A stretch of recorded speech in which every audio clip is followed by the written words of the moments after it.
Dr. Ari Freelander and his team of researchers from UC Santa Cruz are currently collecting biopsy samples from whales just behind us.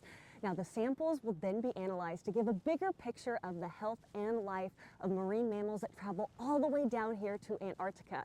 This possible because of the collaboration with HX Expeditions and their science programs. We're trying to hit them basically right below their dorsal fin as they come up to surface. Okay. And generally we do it on the last surfacing before a dive because they do this nice high arch, so you have a bigger kind of target to hit. So from the skin and blubber, we can do a genetic analysis to tell what population the whale comes from, if it's a male or a female. If it's a female, we can tell if she's pregnant or not. We can look at cortisol for stress levels. We can look at other nutritional hormones. We can do toxicology, and we can do diet.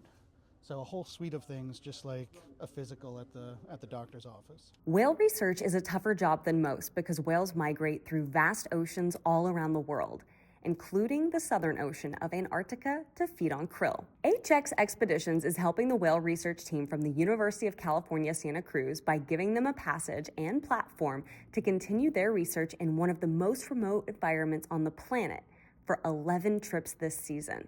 Ari, for example, we know how important it is for him to study the whales not only at the beginning but also at the end of the season and actually throughout the season. This is a unique relationship between tourism and the funding of scientific research. The MS Fridtjof Nansen is one of 2 hybrid ships in the entire world that makes the crossing to Antarctica, not just helping researchers reach remote places, but also making major efforts when it comes to sustainability and educating passengers on the importance of being a good steward for the planet. The science we do is visible to the passengers and it's interactive with them.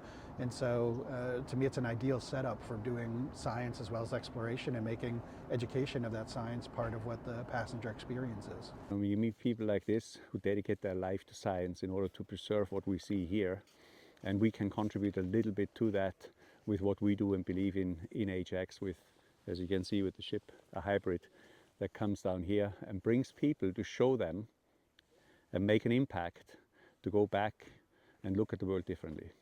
During these voyages, Ari's team has learned a lot about whales based off those samples that are about the size of a pinky nail. And no, they don't hurt the whale in any way. What we're finding with the whale populations here, it's sort of a good news, bad news. On the good news side of things is that since commercial whaling ended in the 1980s, humpback whale populations here have steadily increased. And that's been a really positive sign. What we've been able to measure more recently is that the pregnancy rate in that population varies quite a bit from year to year. And that variability is related to the amount of sea ice.